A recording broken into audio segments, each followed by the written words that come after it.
오늘 말씀은요, 세상의 빛과 소금이 되라. 다시 한번 따라하겠습니다. 제목, 세상의 빛과 소금이 되라. 시작. 세상의 빛과 소금이 되라. 아멘. 누구를 향한 말씀입니까? 네, 저를 향한 말씀입니다. 저를 향한. 여러분은 아닌가요? 네, 저를 향한, 여러분을 향한, 우리를 향한 하나님의 주님의 말씀입니다. 여러분 요즘 참 뉴스 보기가 참 겁날 정도로 마음 한편이 대한민국 사람이라면 모두가 참 힘든 시간을 보내고 있는 것 같습니다. 너무나 안타깝죠. 이런 참 혼란스럽고 위태위태한 이 때에 과연 이 땅을 살고 있는, 이 땅의 국민으로서 살고 있는 우리 그리스도인들은 무엇을 해야 될지 참 쉽지가 않습니다. 참 쉽지 않고 참 어려운 상황 가운데 있는데, 그렇지만 하나님께서는 또 우리에게 맡기신 사명이 있기에 이 땅 가운데서 교회가 해야 될 일, 또 믿는 자들이 해야 될 일은 이 땅을 위로하고 축복하고 회복하는 일에 반드시 사용되어져야 될 줄로 믿습니다. 하나님이 그런 모습을 위하여서 우리를 먼저 택하여 주신 것이죠. 여러분, 우리나라가 기독교 국가라고 말할 수 있을까요? 네. 아니면 그냥 우리나라는 이 종교 저 종교 다 있는 다종교 또 민주주의 국가 이렇게 말할 수 있을까요? 여러분 2023년 통계에 의하면요, 한국 기독교 신자가 전체 인구의 17%를 차지하고 있습니다. 많이 줄은 것 같기는 해요, 그죠? 17%. 불교가 12%, 천주교가 8% 정도 됩니다. 그리고 전혀 나는 어떤 종교도 갖고 있지 않아요 라고 이렇게 응답하는 사람이 63%가 됩니다. 여러분, 타 종교를 가진 사람을 제외하더라도 우리가 복음으로 추수해야 될 영혼이 여전히 63%나 남아있다는 것을 우리가 기억했으면 좋겠습니다. 네. 그 말은 무엇이겠습니까? 이제는 전도가 안 돼요, 전도의 시대는 끝났어요 라고 말하는 것이 가짜라는 거예요. 여전히 우리는 전도할 대상이 있습니다. 전도해야 되는 대상이 있습니다. 문제는 그거겠죠. 이들에게, 이 사람들에게 우리가 어떻게 전도를 할 수 있느냐, 어떻게 하면 이들에게 63%의 사람들에게 전도를 할 수 있느냐라는 게 중요한 또 숙제이겠죠. 요즘에는 길거리에서 노방전도 하는 모습이 보기가 쉽지가 않아요. 많은 사람들 생각 속에 요즘 세상은 길거리에서 노방전도 하는 게 이제는 효과가 없는 시대입니다 라고 늘 생각하고 있는 것 같아요. 길거리에서 전도지 받는 걸로는 교회까지 오기 어렵다는 것이겠죠. 맞습니다. 요즘 사람들은 그런 식으로 해서 잘 오지 않아요. 그런 전도지를 받아가지고 길거리에서 전도지를 받아서 교회 오는 것으로 교회까지 오는데 연결되는 그런 어떤 효과, 효율성 이런 것들은 뭐 거의 전무합니다. 떨어진다라고 말할 수 있겠죠. 여러분, 그렇다고 해서 노방 전도 같은 것을 포기해도 된다라는 것에는 저는 동의하기가 어렵습니다. 효과가 떨어질지는 몰라도, 그런 당장에 연결되는 효과가 떨어질지는 몰라도 여전히 노방 전도는, 그런 전도들은, 복음을 직접 나누고 전하는 전도는 계속되어야 될 줄로 믿습니다. 그게 우리의 변치 않는 사명이에요. 여러분, 왜 예수님께서 오신다고 약속해 놓고 왜 지금까지 안 오세요? 왜 안 오실까요? 예수님께서 올라가시며 승천하시면서 우리에게 남기신 그 약속의 말씀이, 사명이 무엇입니까? 땅끝까지 복음이 전해져야 되거든요. 복음을 듣지 못하는 자가 없도록 복음이 전해져야 되거든요. 그런데 여전히 이 땅에서는 여전히 복음을 듣지 못하는 땅끝에 살고 있는 사람들이 많이 있기 때문에 그래요. 예수님 당장이라도 오시고 싶으실 거예요. 승질 같아서는 벌써 오셨어야 됐죠. 그렇지만 참고 기다리고 계세요. 왜요? 잃어버린 한 영혼이라도 더 복음 듣고 돌아오도록, 복음 듣고 구원받도록 예수님이 또 참고 기다리고 계신 줄로 믿습니다. 그렇기 때문에 먼저 복음을 듣고 먼저 구원받은 우리가 그 사명에 조금이라도 더 충실하며, 이 사명은 시대가 바뀌어도, 아무리 AI 시대가 되었어도 변함없이 우리가 감당해야 될 줄로 믿습니다. 여러분, 노방전도가요, 생각하는 것처럼 그렇게 또 효과가 없지만은 않아요. 당장에 그 전도지 받고 우리 구미 사랑의 교회 와야지 이러는 사람은 잘 없을지 몰라도, 꾸준히 지속적으로 그 전도지를 나누다 보면 구미에 구미 사랑의 교회가 있구나라는 걸 사람들이 알게 됩니다. 그리고 언제가 될지 모르지만 그들이 교회에 나가야 되겠다, 교회 한번 가볼까 했을 때 어느 교회를 가장 먼저 생각하겠습니까? 구미 사랑의 교회예요. 하나님이 어떻게 역사하실지 모릅니다. 그 사람의 마음의 심경의 환경에 어떠한 변화를 일으킬지 몰라요. 우리가 그때는 알 수 없어요. 그렇지만 그때가 임할 때에 그것이 효과를 나타내도록 우리는 열심히 씨를 뿌리는 거예요. 그래서 전도는 씨를 뿌리는 거지 우리가 열매를 막 따먹고 그러는 게 아니에요. 열매가 맺게 하시는 것은 하나님께서 하나님의 영역으로 두신 줄로 믿습니다. 그래서 우리는 우리의 사명 앞에 충실하면 되는 거예요. 여러분, 그런데 여러분, 이렇게 복음을 직접적으로 전하는 전도가 여전히 중요해요. 여전히 중요하지만 그렇지만 이 전도의 본질적인 의미를 오늘 조금 더 생각해 보고자 하는 것은, 여러분, 전도라는 건 궁극적으로 무엇입니까? 우리 교회 데려와만이 전도입니까? 전도에 성공하는 겁니까? 그렇지 않죠. 좀 더 본질적으로 전도를 이야기하자면 무엇입니까? 예수님을 전하는 거예요. 그래서 예수님이 그리스도인 거, 메시아인 거를 전하는 것이죠. 그리고 그 복음을 듣고 나도 예수 믿고 천국 가고 싶다, 이렇게 되어지는 것이죠. 천국 백성이 되게끔 하는 거예요. 그래서 이 땅에서의 삶이 전부가 아니구나.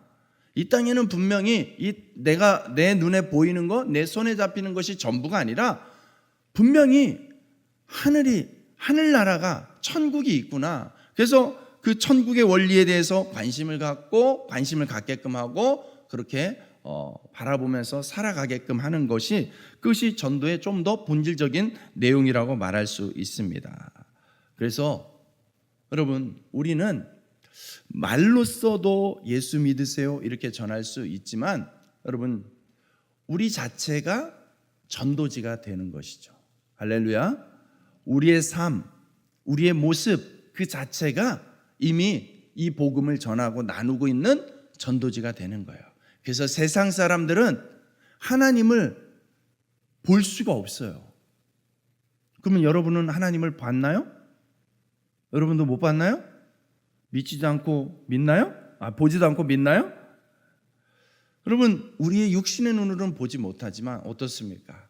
믿는 자들의 모습을 통하여서 하나님 살아계시구나 라는 거 믿어지시죠? 보여지시죠? 그런 거예요.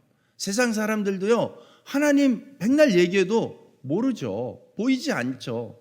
그렇지만 그들이 하나님에 대해서 생각할 수 있는 그 그림자가 무엇입니까? 그 그림자가 누구예요? 바로 저와 여러분인 줄로 믿습니다.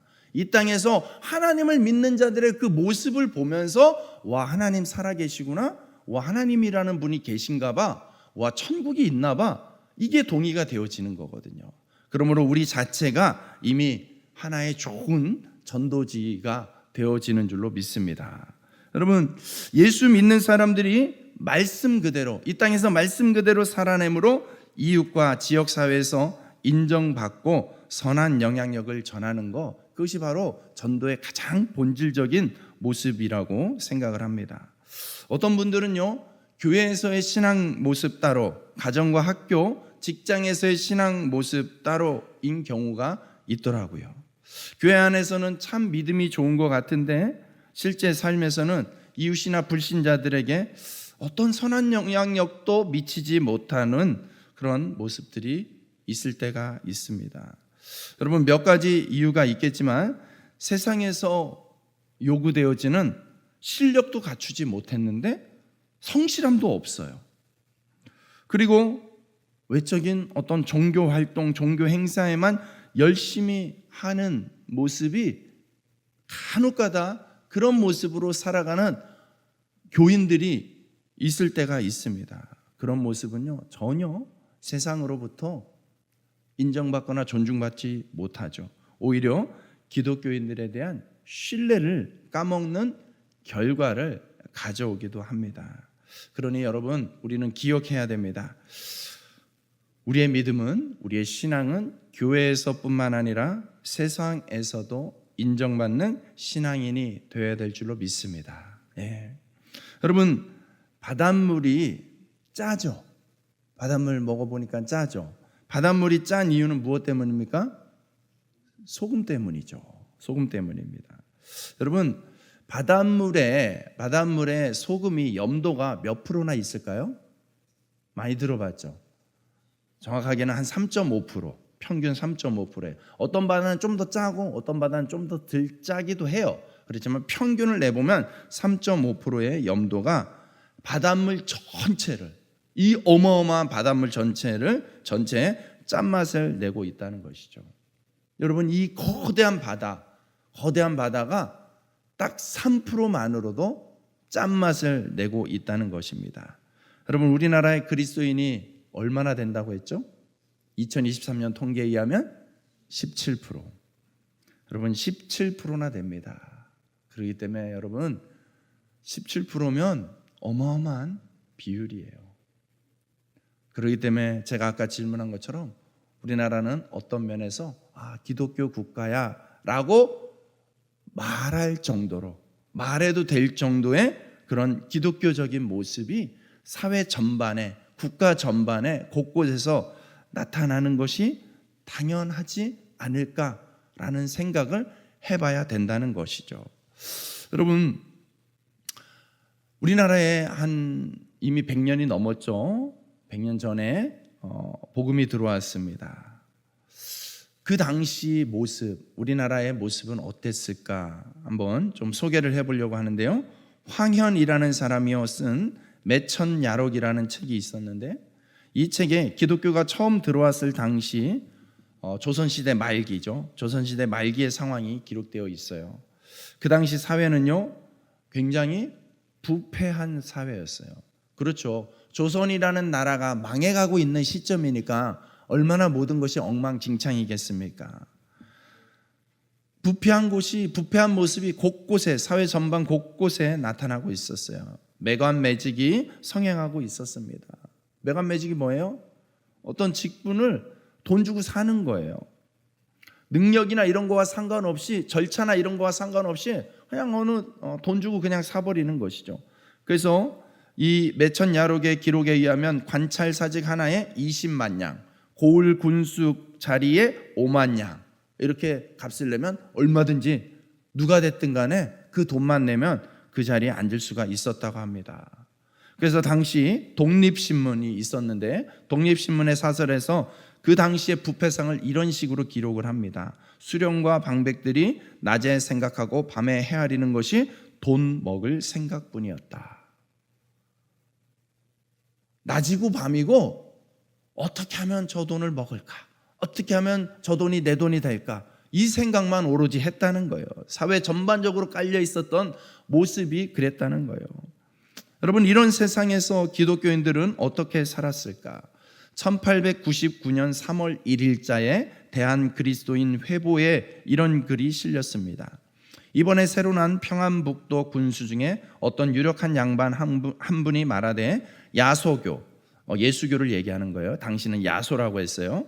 야소교 있는 고을에는 갈 수 없으니 영남 고을로 옮겨 달란다니 어찌하여 야소교 있는 고을에는 갈 수 없느뇨? 우리는 하나님을 공경하고 사람을 사랑하는도다. 그리스도인 회보에 실린 그 당시 이슈가 됐던 어떤 사건에 대한 글입니다. 조금 풀어서 설명하면은요, 어떤 사람이 돈을 주고 관직을 샀어요. 그런데 돈을 받은 그 조금 더 높은 사람이 이제 자리를 배치해 줄 수 있는 인사권이 있는 사람이요, 이 사람을 평안북도의 어느 한 지방 군수로 발령을 낸 거예요. 그런데 그 사람이 나 거기는 못 가겠다고 한 거예요. 내가 돈을 주고 관직을 샀으니까 그 자리에 가서 뭘 하려고 하겠어요? 본전치기를 해야 될 거 아니에요. 하루빨리 그 본전을 찾아야 될 거 아닙니까? 그런 생각을 하고 있는데, 근데 내가 발령난 그 지역에 대해서 좀 알아보니까 거기에는 예수 믿는 사람들이 상당히 있었던 것 같아요. 예수 믿는 사람들이 있어서 나 거기 가기 어렵다는 거야.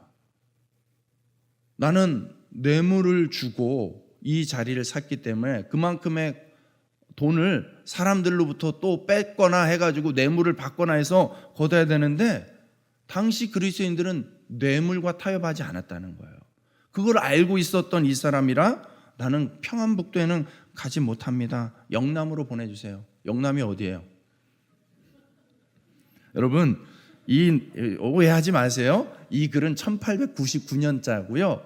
우리 구미에서 아마 제일 오래된 교회 중에 하나가 상모교회죠. 상모교회가 1902년에 세워졌어요. 그러니까는 아직 이곳에는 복음이 도착하지 않고 아직 교회가 세워지기 전이에요. 지금하고는 다릅니다. 오해하지 마십시오. 여러분, 그런 거예요. 당시에 여러분 1899년 당시에 조선의 인구는, 전체 인구는 1200만 명 정도였다고 합니다. 그 중에 기독교인의 숫자는 대략 한 8,000명, 9,000명 정도였다고 해요. 비율로는 0.1%가 안 되는 아주 작은 숫자예요. 아주 작은 숫자. 그 작은 소수의 기독교인들, 더군다나 초기에, 우리나라 초기에 복음을 받아들이고 기독교인이 된 사람들은요, 양반부터 복음을 받아들이지 않았어요. 오히려 못 배운 상놈, 천민이라고 분류되어지는 그런 사람들, 힘없는 사람들, 못 배운 사람들, 그런 사람들이 그리스도인이 된 것이죠. 출세하지 못하고 배우지 못한 소수의 그리스도인들이 그리스도인이 되었는데 어떻습니까? 관직을 차지하고 있는 사람들이 이런 그리스도인들을, 이런 예수쟁이들을 무서워하는 거예요. 불편해하는 거예요. 그러면서 그 자리를 피하려고 했던 이 초기 기독교, 우리나라의 초기 기독교 사회의 모습을 보여주고 있습니다. 당시에는요, 숫자는 아주, 지금과는 비교도 안 될 정도로 아주 미약한 숫자이지만 그 당시에 그리스도인들은 영적인 힘이 있었습니다. 세상에 영향력을 미치고 있었다는 말입니다.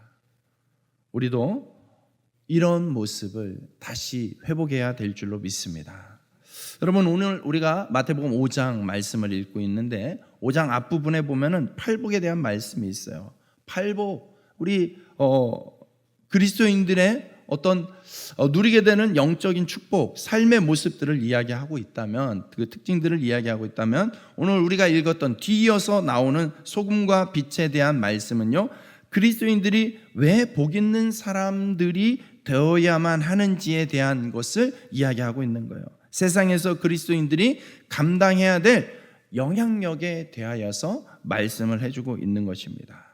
주님은 소금과 빛이라는 아주 어찌 보면 우리 일상생활에서 너무나 친숙하죠, 흔하죠, 아주 밀접한 이것을 가지고 우리에게 이 천국의 하나님 나라 백성의 어떤 삶의 원리를, 심오한 원리를 소개하고 있습니다. 여러분, 우리에게는 지금 이 소금과 빛이 뭐 별거 아니죠. 그게 뭐 그렇게 대단합니까? 그런데 예수님 당시는 그렇진 않았어요. 예수님 당시에는요, 소금이 아주 특별했습니다. 그래서 소금이잖아요, 금. 네. 그만큼 어떤 화폐 가치로도 사용되었던 것입니다. 여러분, 월급을 뜻하는 영어 단어가 셀러리예요.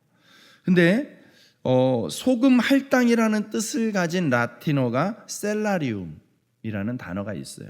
셀라리움이라는 단어에서 셀러리, 월급이라는 게 나왔어요. 그러니까 당시에는 실제 어떤 노동에 대한 대가로 소금을 받는 일들이 있었다는 것이죠. 여러분, 빛도 마찬가지예요. 예수님 당시에 어두울 때 빛을 밝히는 기구가, 이런 전등 없었죠. 당연히 이제 올리브와 같은 그런 식물의 기름을 짜서 불을 밝히는데 이렇게 사용되었던 것입니다.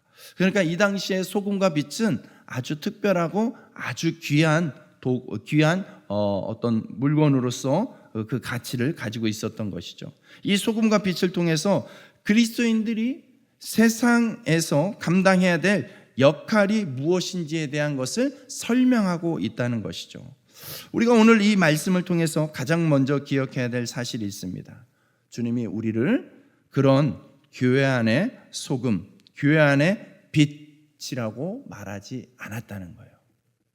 여러분, 우리가 분명히 우리를 향해서 소금과 빛이 되라고 했지만 교회 안에서 소금과 빛이 되라고 말하지 않았다는 거예요. 오히려 세상 속에서 소금처럼 빛처럼 영향력 있는 삶을 살라고 말씀하고 있다는 것입니다. 그런데 우리가 이 기독교 역사를 보다 보면은 어느 시대에는 이런 예수님의 말씀과 반대되는 삶을 살았던, 그런 삶을 추구했던 시대도 있었죠. 마치 교회는 거룩한데 세상은 악하다라고 생각을 하면서 세상으로 나가기를 꺼려하고 세상 속에 들어가는 걸 꺼려하면서 오히려 세상이 없는, 사람들이 없는 곳을 찾아서 산으로 숲으로 이런 곳으로 이제 들어가서 세상과 단절된 채 살았던 그런 시대도 있습니다. 그런 모습에 아마 영향을 받아서 그런지 오늘날에도 여전히 많은 그리스도인들이 이런 생각을 좀 가지고 있어요. 세상은 악하고 교회는 거룩하다. 그래서 이원론적인 그런 모습으로 살아가려고 하는 그런 모습들이 있습니다. 그런데 오늘 우리가 읽고 있는 이 말씀은요, 그런 식으로 이야기하지 않아요. 주님은 우리를 마치 이리 가운데 보내는 양과 같이 세상으로 보내시는 모습을 자꾸만 보여주고 있습니다.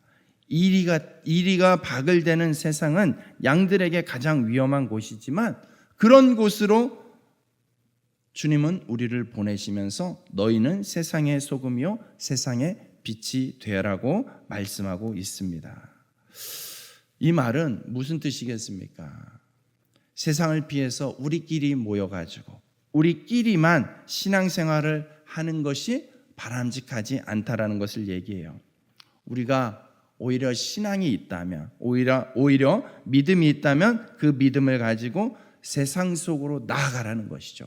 세상 속으로 들어가서 소금처럼 부패하고 있는 이 세상에 부패를 방지하는, 또 맛을 내는 그런 역할을 하라는 것이죠.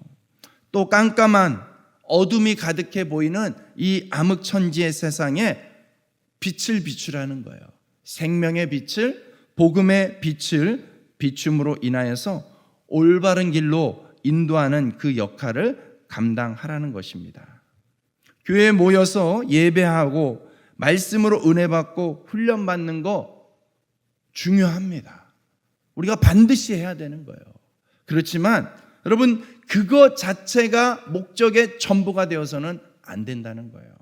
여러분, 분명히 우리는 모이기에 힘써야 되고요, 열심히 예배하고 신앙의 훈련을 받고 우리의 믿음이, 신앙이 성장하고 자라가야 됩니다. 그런데 그렇게 하는 목적은, 궁극의 목적은 무엇이냐면, 그렇게 해서 우리의 믿음이 성장하고 우리의 믿음이 자라가서 그것을 가지고 세상을 향해서 나아가라는 것이죠. 그래서 세상에서 소금과 빛의 역할을 감당하라는 것입니다. 우리끼리만 여기에 머물러 있으면은요, 아무리 우리가 복음으로 충만해 있었다 할지라도, 그렇게 시작됐다 할지라도요, 여러분 반드시 썩게 되더라고요. 반드시 썩게 되더라고요. 밖으로 에너지를 내뿜지 못하면 이 안에서요, 에너지가 넘치고 넘치다 보니까 서로 충돌하게 됩니다. 그래서 오히려 다툼이 일어나더라고요. 여러분, 가끔가다 너무나 마음 아프게 교회 안에서 분열과 다툼이 있는 교회들을 보게 됩니다. 뭐 여러 가지 참 뭐라고 말하기 어려울 정도로 좀 여러 가지 안타까운 모습들이 있고, 또 그 나름의 어떤 상황과 이유가 분명히 있어요. 하지만 보편적으로 제가 보니까 보편적으로 보이고 있는, 그렇게 안에서 서로 분열하고 다투고 싸우는 그런 교회들의 특징을 보면요, 에너지가 밖으로 나가지 않아요. 안에 있어요. 심지어는요, 헌금이요, 밖으로 쓰이지 않아요. 안에서만 가지고 있어요. 그래서 싸우는 교회들 특징을 보면은요, 재산 때문에, 물질 때문에 싸우는 경우가 많아요. 여러분, 아마도 그런 뜻도 이 말씀 안에 담겨져 있는 것 같습니다. 여러분, 우리는 분명히 복음을 듣고 복음 안에서 모이기에 힘써야 되는데, 그리고 서로 훈련을 받기에 깨어 있어야 되는데, 그러나 그것이 전부가 되는 것이 아니라 오히려 그것은 그 다음을 위한 어떤 목적을 위한 발판에 불과하다는 것이죠. 그렇게 배우고 그렇게 성장하고 그렇게 확신을 갖고 이제는 우리가 받은 그 어떤 복음에 대한 진리와 확신을 가지고 세상에 나아가서 전해야 되는 것이죠. 여러분, 우리가 세상으로 나가야 되는 이유, 분명한 이유, 서론에서 말씀드린 것처럼 여전히 밖에는 63%의 불신자들이 여전히 남아 있습니다. 그들에게 복음이 들려지지 않는다면 그들의 끝은 무엇입니까? 지옥에 갈 수밖에 없는, 멸망받을 수밖에 없는 불쌍한 인생이지 않습니까? 우리 주님이 가지고 있었던, 성경에서 보여주고 있는 우리 주님이 가지고 있었던 보편적인 마음이 뭡니까?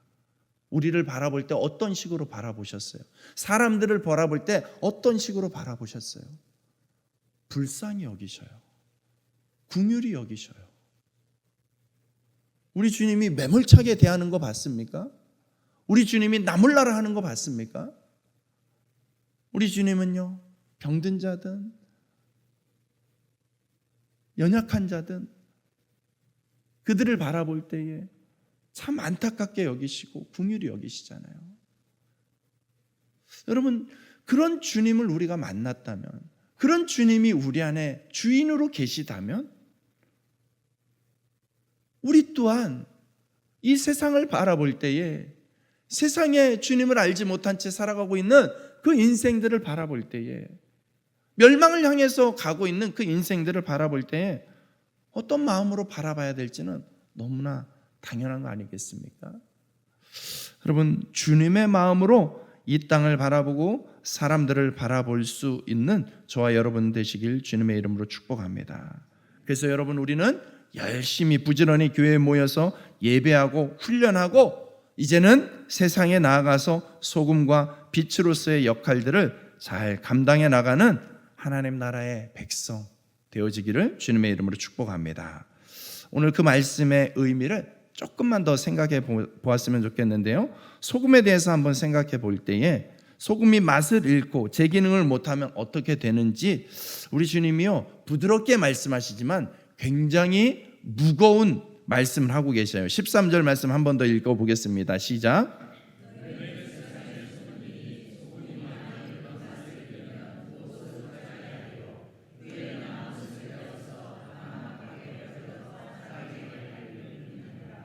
아멘. 예수님이요, 너희는 세상의 소금이니 소금이 만일 그 맛을 잃으면 이라는 가정법을 쓰고 있죠. 소금이 맛을 잃은 것을 보신 적 있나요? 오늘날에는 이 말이 좀 별로 이렇게 와닿지 않을 수 있어요. 왜냐하면 오늘날은 너무나 좋은 기술력을 가지고 있잖아요. 그런데 예수님 당시의 소금은 오늘날 우리가 쓰는 소금하고는 좀 다릅니다. 당시의 소금은 어떤 식으로 채취를 했냐면, 여러분, 이스라엘 땅 가까이에 뭐가 있죠? 사해바다가 있습니다. 사해는요, 염도가 아주 높죠. 그렇기 때문에 소금이 막 뭉쳐있는 곳들이 있어요. 바위나 이런 곳에 붙어가지고 소금이 엉겨가지고 이렇게 소금 돌이 된 모습들이 있어요. 그래서 소금 장사들이요, 사해바다에 가가지고 돌을 채취합니다. 소금 돌을 채취해가지고 와가지고 시장에서 파는 거예요. 그러면요, 여인들이 시장에서 그 돌을 사다가 물에다 담가 놓습니다. 그러다 보면은 이제 물에 그 염분이 이제 녹아들죠. 그래서 마치 간수와 같은 그 물을 가지고 이제 짠맛을 내는 용도로 사용했던 것입니다. 염분이 다 빠진 돌은 어떻게 될까요? 그냥 돌이에요. 오늘 주님이 말씀하고 있는 것은 마치 그거예요. 그럼 그 돌은 뭐 했을까요? 그 돌은 이제 쓸모가 없는 거예요.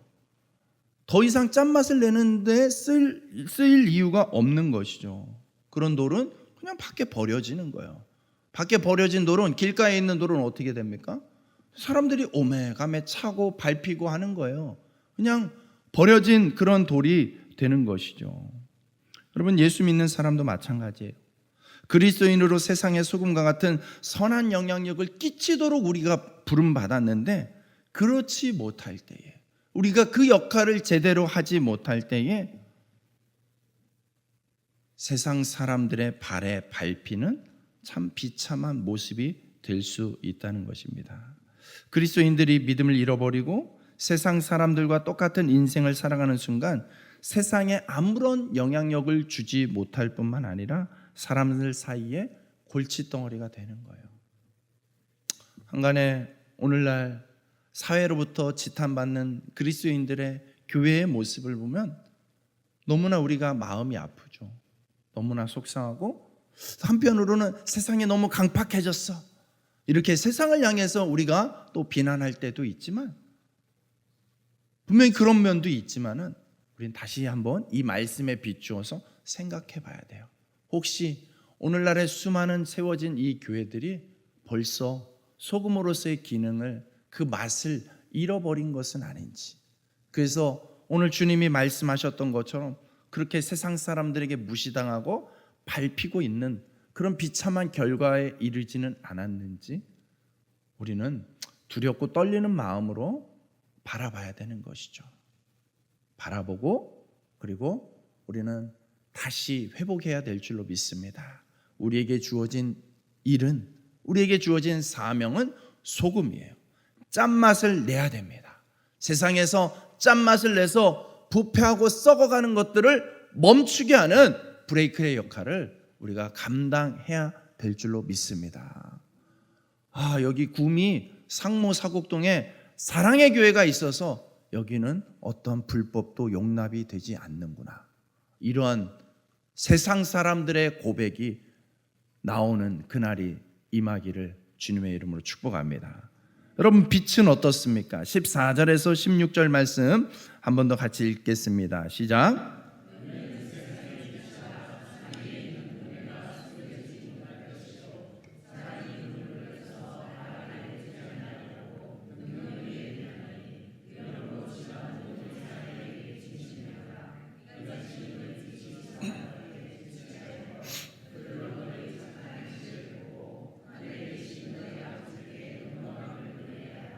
아멘. 예수님은 우리가 이미 세상의 빛이라고 말씀합니다. 빛의 용도는 무엇입니까? 어둠을 물리치는 것이죠. 그리고 밝히는 것이죠. 그래서 사람들은 불을 켜서 말 아래에 두지 않고 등경 위에 둔다고 합니다. 여기서 말이 뭘까요? 여기서 말은요, 곡식을 담는 바가지예요. 그러니까 어느 일정 양을 이렇게 측량하는 용도로서의 그런 바가지가 되는 거예요. 어떤 사람이 등불을 켜서요, 이 말 아래, 바가지 아래 이렇게 덮어두겠습니까? 그런 사람은 없죠. 그 아무 의미가 없잖아요. 여러분, 당연히 집안을 밝히기 위해서 등경 위에 높은 곳에 두는 거예요. 그래야지 이 집안이 밝아지는 것이죠. 여러분, 예수님이 왜 이런 비유를 드렸나요? 이렇게 신앙생활을 하는 사람들이 있기 때문에 그렇습니다. 교회 안에서는 분명히 밝은 빛을 내요. 그런데 가정과 직장에서는 티를 안 내요. 깜깜해요. 빛을 내지 않아요. 아무런 영향력이 없습니다. 교회 안에서는 친절하고 천사처럼 너무 좋은데 밖에 나가면 이분이 그리스도인인지 아닌지, 빛이 있는지 없는지 구분이 안 돼요. 밖에 나가면 마치 싸우는 전사와 같아요. 천사가 아니라 전사가 돼버리는 거예요. 사람들이 좋아하지 않습니다. 불편해합니다. 두려워합니다. 여러분, 우리는 교회 안의 등불이 아니라 세상에서 등불이, 빛이 되어야 될 줄로 믿습니다. 우리는 교회에서 뿐만 아니라 이웃과 가정과 학교와 직장에서도 환한 빛을 비추어서 어둠을 물리치는 영향력 있는 그리스도인이 되어야 될 줄로 믿습니다. 우리가 그렇게 살아갈 때에 세상의 사람들은 우리를 통해서 하나님을 보게 됩니다. 할렐루야. 하나님을 인정하게 됩니다. 할렐루야. 하나님께 영광을 돌리게 되어질 줄로 믿습니다. 그럼 우리가 무엇이 간데 우리를 통해서 저들이 하나님을 인정하게 될까요? 그런 놀라운 영적인 원리를 하나님이 이렇게 만들어 주셨어요. 그러니 이 말씀은 너희가 세상의 빛이다, 너희가 세상의 소금이다, 이 말씀은 한편으로는 두렵고 떨리는 거죠. 그 역할을 안 하면 길가에 버려지는 돌멩이가 되는데, 그렇지만 예수님이 이 말씀을 하신 궁극의 목적은 무엇입니까? 축복하신 거예요.